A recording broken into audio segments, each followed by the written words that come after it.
You're listening to the Bedtime Voice, stories told slowly to help you rest. From the train to elsewhere to the library of the moon, let your mind drift and your night begin. You weren't planning on going anywhere. Just a quiet walk beneath a velvet gray sky. The breeze gentle, the street still, and then a train station. One that hadn't been there before, but it felt like it always had. A wooden sign above read, "Platform for elsewhere. Trains depart when you're ready." You didn't question it. You just stepped forward. Calmly, quietly. The train waited, polished silver, glowing gently. Inside were no rows of seats, just cozy armchairs, bookshelves, a cup of tea already poured. You sat down. It was warm, comforting. The train began to move, slowly, silently. Outside the world shifted, meadows under starlight, a harbor of glowing lanterns, forests where the leaves shimmered with silver light. No schedule, no stress, just peace. After a time, a gentle figure appeared across from you, an old man with eyes that understood stillness. He smiled and said, "You don't always need a destination. Sometimes it's enough to rest." He handed you a box. Inside it, not things, but feelings. Sunlight through a childhood window. Laughter with someone who made you feel seen. The sound of rain as you fell asleep. "Keep them," he said, "for when the world gets loud again." He tipped his patched hat and quietly left. The train slowed.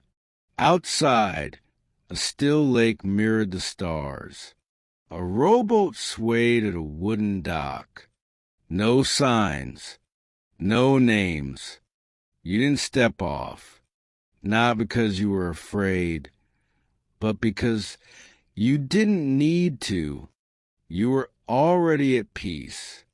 The train rocked gently, like a cradle. Your breathing slowed. Your shoulders softened. Thoughts faded like ripples on a pond. The stories, the stress, the spinning of the day, all distant now. Your eyes closed, not from tiredness, but from stillness. Somewhere far ahead, the train rolled gently on, to nowhere in particular, and to exactly where you needed to be. Welcome to Elsewhere, and good night. Next story is The Library of the Moon. Part 1, The Invitation. You received a letter on a day you almost didn't check your mail. It was quiet, a Thursday maybe, or a Sunday. The kind of day that doesn't ask much of you. The envelope was a soft silver, with no stamp, no return address. Only your name, written in flowing dark ink. Inside, one card. You are invited to the Library of the Moon. Tonight, midnight. No need to pack. We've saved your seat. You almost laughed. But something in your chest, that quiet voice that only speaks when the world is finally quiet, told you this was a joke. It was a call. Part 2, The Ascent. At exactly midnight, you stood by your window. The moon was full and glowing. Without a sound, a small silver staircase began to unfurl from the sky, down to your feet. It shimmered like it was made of thread and moonlight. You climbed, above your neighborhood, above the rooftops, above the clouds. The air grew cooler, not cold. Clearer, lighter. At the top, a door, ornate, oak, floating in the sky. You stepped through. Part 3, The Library. The Library of the Moon was unlike anything you had ever seen. It stretched endlessly in every direction, yet felt intimate, as if every corner belonged to you somehow. Floating lanterns drifted along invisible paths. Tall arched windows showed stars you'd never seen before. Books lined the shelves, millions of them. Maybe more. A soft voice greeted you. Welcome. We've been expecting you. A woman stood beside a globe that spun slowly, not of Earth, but of something else. She wore a shawl woven with constellations. Here, we collect memories too soft for the world, dreams forgotten, words never said, moments that mattered, even if no one noticed. She gestured, and a book floated toward you. It opened. Part 4, the book of you. You looked down at the pages. Not lists or events, but feelings. The way your mother's voice softened when you were sick. The stillness of sitting beside someone you love in silence. The small joy of remembering a song you hadn't heard in years. Every page was filled with a gentle truth you'd forgotten. You turned more pages. Each one felt like exhaling something you didn't know you were holding in. Part 5, the rooms beyond. The guide showed you other rooms. A room where forgotten lullabies drifted through the air.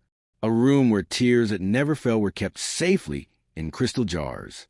A garden where every flower had bloomed from a single kind word. A hall of doors, each leading to a night that had once meant something. You didn't speak much. You didn't need to. The library wasn't a place of noise.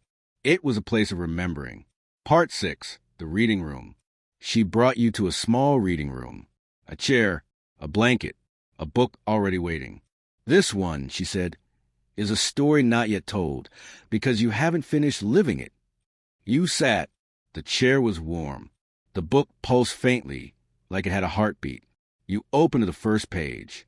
And read your own tomorrow, not in words or details, but in feeling, peace, laughter, rest, the quiet understanding that everything would unfold as it should.